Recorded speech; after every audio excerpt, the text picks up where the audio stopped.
Supreme court ने आम आदमी पार्षद को मेयर बना दिया है, लेकिन बहुमत बीजेपी के पास है। अब आगे क्या होगा? क्या आम आदमी पार्टी मेयर बना रहेगा या फिर अविश्वास प्रस्ताव आएगा? मामला फंस गया है। आइए देखते हैं ये पूरी रिपोर्ट। जय हिंद दर्शकों, मैं हूं जैदुल्ला और आप देख रहे हैं voice of India. Supreme court ने चंडीगढ़ नगर निगम के मेयर चुनाव में आम आदमी पार्टी के उम्मीदवार कुलदीप कुमार को विजयी घोषित कर दिया है। वहीं आपके 3 पार्षद बीजेपी में चले गए हैं, जिससे आम आदमी पार्टी अल्पमत में आ गई है तथा बीजेपी बहुमत में। अब आगे क्या होगा? इस मामले को इंडिया गठबंधन की पार्टियां आम आदमी पार्टी और कांग्रेस के लिए एक बड़ी जीत के तौर पर देख रही हैं। अदालत ने चुनाव में अमान्य घोषित किए गए 8 वोटों को वैध करार दिया है।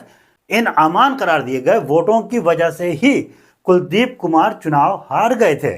पीठासीन अधिकारी अनिल मसीह ने आप और कांग्रेस के 8 वोट अवैध घोषित कर दिए थे, जिसकी वजह से बीजेपी के मनोज सोनकर को विजय घोषित कर दिया गया था। सुप्रीम कोर्ट के मंगलवार के फैसले से पहले ही सोनकर ने मेयर पद से इस्तीफा दे दिया था।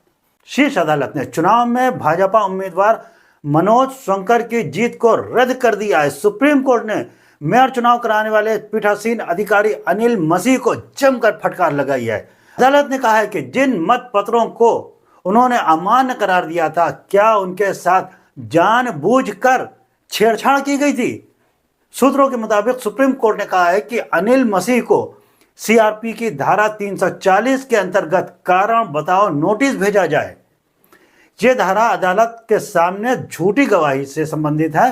आरोप साबित होने पर इसमें 7 साल तक की कैद हो सकती है। जी हां, 7 साल तक की कैद हो सकती है अनिल मसीह को। आम आदमी पार्टी ने सुप्रीम कोर्ट के फैसले को लोकतंत्र की जीत बताया है। पार्टी नेता और दिल्ली के मुख्यमंत्री अरविंद केजरीवाल ने सुप्रीम कोर्ट को धन्यवाद देते हुए कहा कि सत्य परेशान हो सकता है लेकिन पराजित नहीं हो सकता है। कांग्रेस नेता वेणुगोपाल ने ट्वीट कर कहा है कि पूरी प्रक्रिया ही पूरी तरीके से एक तमाशा थी। फैसले पर प्रतिक्रिया देते हुए वरिष्ठ वकील प्रशांत भूषण ने कहा है कि सुप्रीम कोर्ट ने जबरदस्त काम किया है, जिसकी हम सर्वोच्च अदालत से कल्पना करते थे।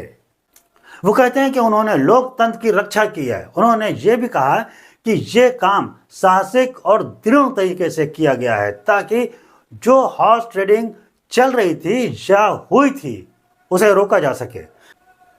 पूर्व चुनाव आयुक्त एस.वाई. कुरैशी ने कहा है कि ये आदेश इतना अच्छा है कि सुप्रीम कोर्ट को सलाम करता हूं। उन्होंने हर संभव बदमाशी करने वालों की कोशिश को नाकाम किया है, उसे पहचाना और उसे पलट दिया है।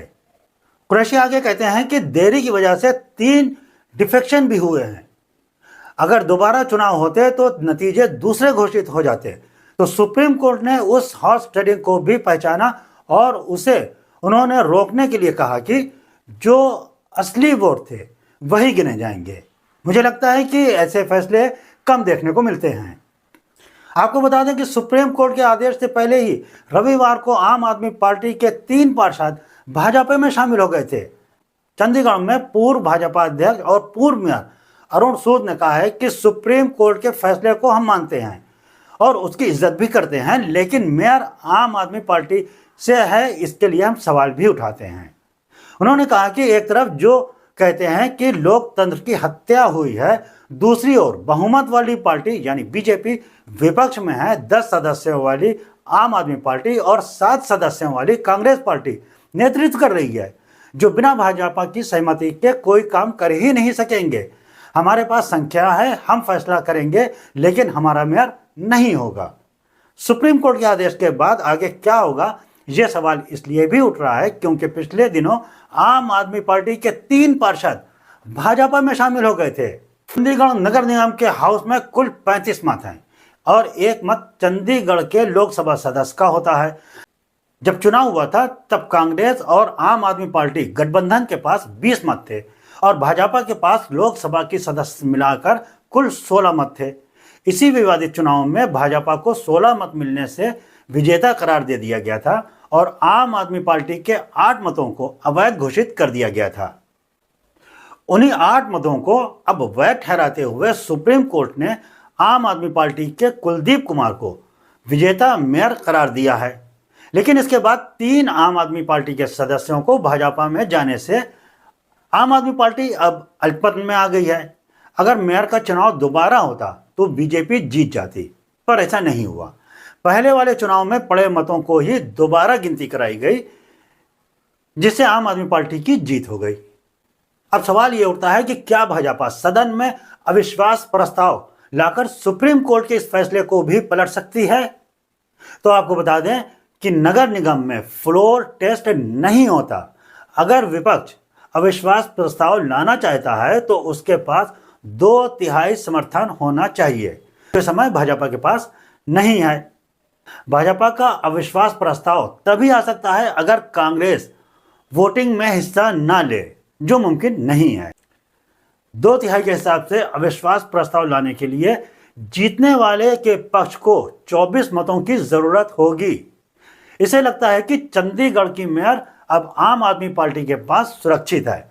लेकिन अब आगे क्या होगा, देखना यह होगा कि क्या बीजेपी आम आदमी पार्टी को काम करने देगी, क्योंकि फैसला आम आदमी पार्टी को लेना है और उसके ऊपर सहमति बीजेपी को देनी है।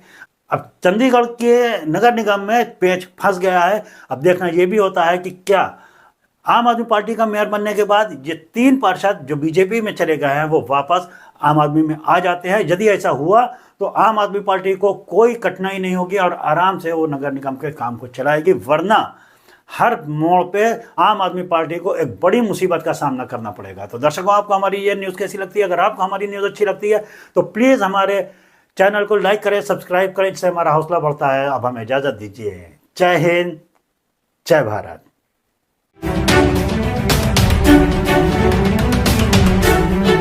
वॉइस ऑफ इंडिया, सबसे तेज, सबसे सटीक।